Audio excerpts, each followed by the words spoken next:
જરા સાંભળ, હું તને છૂટાછેડા આપવા માગું છું. ટેબલ પર ભોજન પીરસતી વખતે મારી પત્નીનું સંપૂર્ણ ધ્યાન પ્લેટો ગોઠવવા પર હતું અને મારી નજર તેના ચહેરા પર લટકેલી હતી. મેં અચાનક તેનો હાથ પકડ્યો અને તો તે સાવધાન થઈ ગઈ. મારે તમારી સાથે એક અગત્યની વાત કરવી છે. ઘણી હિંમત કર્યા પછી આખરે મારા મોઢામાંથી બહાર આવ્યું. તે ચૂપચાપ ખુરશી પર બેસી ગયો. તેની આંખો ટેબલ પર સ્થિત હતી, પણ તે આંખોમાંથી નીકળતી પીડા તે સ્પષ્ટપણે અનુભવી શકતો કરતી હતી. એક ક્ષણ માટે મારી જીભને તાળું લાગી ગયું હતું, પણ મારા મનમાં શું ચાલી રહ્યું હતું તે કહેવું ખૂબ જ જરૂરી હતું. હું તને છૂટાછેડા આપવા માગું છું. મારી આંખો ઉતરી ગઈ, પરંતુ તેની પ્રતિક્રિયા મારી અપેક્ષાથી તદ્દન વિપરીત હતી. તેણે મને કોઈ પ્રકારનું આશ્ચર્ય કે અસ્વસ્થતા વ્યક્ત કરી ન હતી. તેણે માત્ર હળવા સ્વરમાં પૂછ્યું, કેમ? મેં તેના પ્રશ્નને અવગણના કરી, પણ હવે મારા તરફથી પ્રશ્નનો જવાબ આપશો નહીં. આ કારણે તેનો ગુસ્સો તરત જ આસમાને પહોંચી ગયો. તેણે હાથમાં પકડેલી ચમચીને જમીન પર અથડાવી. તે ચીસો પાડવા લાગી અને તું માણસ નથી તેમ કહીને ત્યાંથી જતી રહી. અમે બંને આખી રાત એકબીજા સાથે વાત કરી નહીં. તે રડતી રહી. હું જાણતો હતો કે અમારા લગ્નનું શું થયું તે જાણવું તેના માટે મહત્વપૂર્ણ છે. મારી પાસે તેને આપવા માટે કોઈ દિલાસો આપતો જવાબ નહોતો. તેને શું કહેશે કે હવે મારા દિલમાં તેનું સ્થાન બીજા કોઈએ લઈ લીધું છે. તમે તે લીધો છે. હવે મારી પાસે તેના માટે કોઈ પ્રેમ બચ્યો નથી. મને તેના માટે ખૂબ દયા આવી રહી હતી અને દિલગીરીની લાગણી પણ હતી. પણ હવે મેં લીધેલા નિર્ણયને વળગી રહેવું જરૂરી હતું. કોર્ટમાં છૂટાછેડા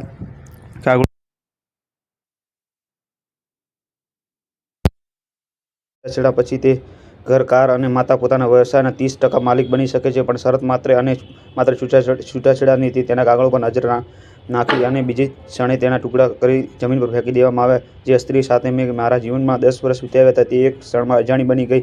મને અફસોસ હતો કે તેણે મારી સાથે તેની અમૂલ્ય લાગણીઓ અને અમૂલ્ય પળો વેડફી નાખી. પણ હું શું કરી શકું? મારા હૃદયમાં કોઈ બીજાને એટલી હદે વસી લીધું હતું કે તેને ગુમાવવાનો વિચાર મારા માટે અશક્ય હતો. ઠીક છે, આખરે તે તૂટી પડ્યો અને મારી સામે નખાઈ ગયો. હું તેની આંખોમાં શું આંસુઓના પૂરને શોધતો હતો.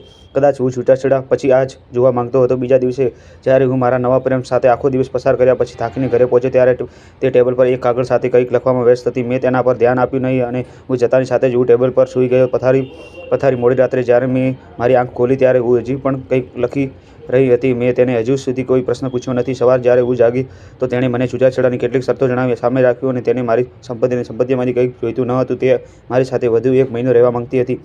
મિત્રો, વિડીયો લાઇક કરો, કોમેન્ટ કરો, શેર કરો અને તમારા મિત્રોને શેર કરજો અને અમારી ચેનલ સાથે જોડાયેલા રહેજો. 1 મહિના દરમિયાન અમારે એક સારા પતિ પત્નીનું જેમ જીવવાનું હતું. આ સ્થિતિમાં મુખ્ય કારણ અમારો પુત્ર હતો, જેની પરીક્ષા થોડા દિવસોમાં યોજવાની હતી. તેના માતા-પિતા છૂટાછેડા તેના અભ્યાસ પર નકારાત્મક અસર ન થવી જોઈએ, તેથી હું તેની શરત સ્વીકારવા તૈયાર હતો. બીજી બાજુ તેની છેલ્લી અહંકારી શરત હતી કે હું દરરોજ સવારે તેને મળીશ, હું તેને મારી બાહોમાં ઉપાડીશ અને તેને ઘરમાં દરવાજે મૂકીશ, જેમ હું લગ્નના શરૂઆતમાં દિવસો કરતો હતો. રોજ સવારે જ્યારે તે કામ માટે બહાર જતી ત્યારે હું તેને મારા હાથમાં લઈને દરવાજા સુધી લઈ જતો. જો કે હું તેની આ વાત સ્વીકારવા તૈયાર નહોતો, પરંતુ છેલ્લા દિવસોમાં તેનું દિલ તોડવું મને યોગ્ય લાગ્યું નહીં. તેથી મેં પણ આ શરત સ્વીકારી. જ્યારે મેં મારા નવા પ્રેમને તેની આ શરતો વિશે કહ્યું તે ઉલ્લેખ કર્યો છે, તેથી તેણે હસીને કહ્યું, તે ગમે તે કરે અને એક યા બીજા દિવસે છૂટાછેડા લેવા પડશે. મારી પત્ની અને અમે અમારા છૂટાછેડાનો ઉલ્લેખ બીજા કોઈને કર્યો ન હતો. શરત મુજબ પ્રથમ દિવસે જ્યારે મારે તેને ઉપાડીને દરવાજે મૂકવાની હતી, તે જ ક્ષણે અમારા બંને માટે ખૂબ જ અજીબ હતી. ખચખચાટ સાથે જ્યારે મેં તેને ઉપાડી ત્યારે તેણે પણ તેની આંખો બંધ કરી. એટલામાં જ તાળીઓનો પડઘો અમારા બંને કાન સુધી પહોંચ્યો. પપ્પા, મમ્મીએ કોઈ ઉછેરવામાં આવે છે. અમારો દીકરો આનંદથી કૂદી રહ્યો હતો. મારા દીકરાની વાતથી મારા હૃદયમાં વેદના હતી અને મારી પત્નીની હાલત પણ લગભગ મારા જેવી જ હતી. મહેરબાની કરીને તેને છૂટાછેડા વિશે કશું કહો નહીં, તેણે નરમાશથી કહ્યું કે મેં જવાબમાં માથું હલાવ્યું. તેણીએ દરવાજો ડ્રોપ કર્યો. પછી હું મારી ઓફિસ માટે રવાના થયો અને તે બસ સ્ટોપ તરફ ચાલી. બીજા દિવસે સવારે તેણી જગાડવી મારા માટે સરળ હતું અને તેણીએ કોઈ ખચખચાટ ન હતો. પછી દરેક પસાર દિવસ વીતતા પ્રેમી અને લાગણીઓ વધતી ગઈ. ક્ષણો ઉડતી ગઈ અને મહિનો પૂરો થયો. ગઈકાલે સવારે હું નીકળવા માટે તૈયાર થઈ રહ્યો હતો અને તે બેડ પર તેના કપડાં ફેલાવી રહી હતી અને આજે કયો ડ્રેસ પહેરવો તેની પરેશાનીમાં હતી, કારણ કે તેના શરીર પર બધા જૂના ડ્રેસ ખૂબ ઢીલા થઈ ગયા હતા. તે સમયે મને સમજાયું કે તેની કેટલી નબળી પડી ગઈ છે. પપ્પાએ મમ્મીને બહાર ફરવા લઈ જવા જોઈએ. મારા કાનમાં અમારા પુત્રનો અવાજ નાખ્યો. તેના મતે આ ક્ષણે તે જરૂરી હતું કે હું કોઈને રીતે તેની માતાને સાંત્વના આપું.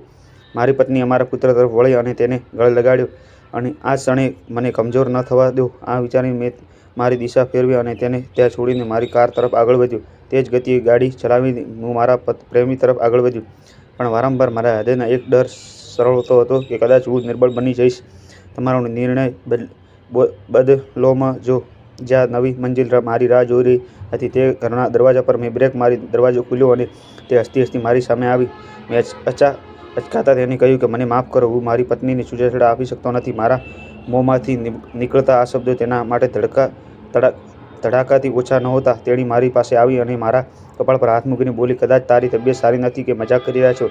ના, હું મજાક કરી રહ્યો નહોતું. કદાચ અમારું લગ્નજીવન રંગહીન બની ગયું છે, પરંતુ તેમના માટેનો પ્રેમ હજી પણ મારા હૃદયમાં જીવંત છે. આ એક મહિનામાં મને હચમચાવી દીધો છે. તેણી મારી જરૂર છે અને મને તેણીની જરૂર છે.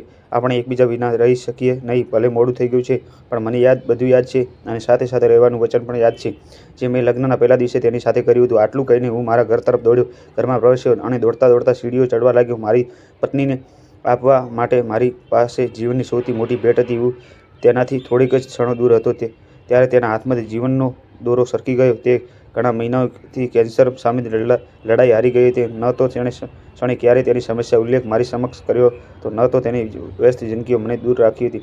તે પૂછવાની તક આપી જ્યારે તેને મારી સૌથી વધુ જરૂર હતી. પછી હું મારા માટે બીજાના દિલમાં રહીશ પ્રેમને શોધતો હતો. તેણી જાણીતી હતી તેણીની પાસે વધુ સમય નથી. કદાચ તેનું મૃત્યુ પહેલાં છૂટાછેડાની અસર અમારા પુત્રોના હૃદયમાં મારા માટે નફરત બીજે વાવે. તેથી છેલ્લા એક મહિનામાં તેણે મારા પુત્રની સામે મને સંપૂર્ણ પ્રેમાળ પતિમાં બદલી નાખ્યો. તે વાસ્તવમાં નહોતું, પણ દેખાડવા માટે ચોક્કસ બહુ બની ગયું હતું. મારા મિત્રો, આ વાર્તા એવા લોકો માટે છે જેઓ પોતાના બેરંગી સંબંધમાં રંગ ઉમેરવાને બદલે તેનામાંથી દૂર રહે છે. ચાલો ભાગી જવાનો પ્રયત્ન કરીએ છીએ. ઘણી વખત આપણે એ સમાજમાં વિલંબ કરીએ છીએ કે નવા સંબંધો સ્થાપિત કરવા અથવા જૂના સંબંધમાં રંગ ઉમેરવા વધુ સારું છે. તેનો નિર્ણય ચોક્કસપણે તમારા હાથમાં છે, પરંતુ એવું ન થવું જોઈએ કે તમે સમયસર નિર્ણય ન લઈ શકો અને આ વિલંબને કારણે તમારા હાથ હંમેશા માટે ખાલી રહે. મિત્રો, કેવી લાગી વાર્તા કોમેન્ટમાં જણાવજો અને વિડીયો લાઇક કરી કોમેન્ટ શેર કરજો. જય શ્રી કૃષ્ણ લખવાનું ના જ ભૂલતા કોમેન્ટમાં અને અમારી ચેનલ સાથે જોડાયેલા રહો.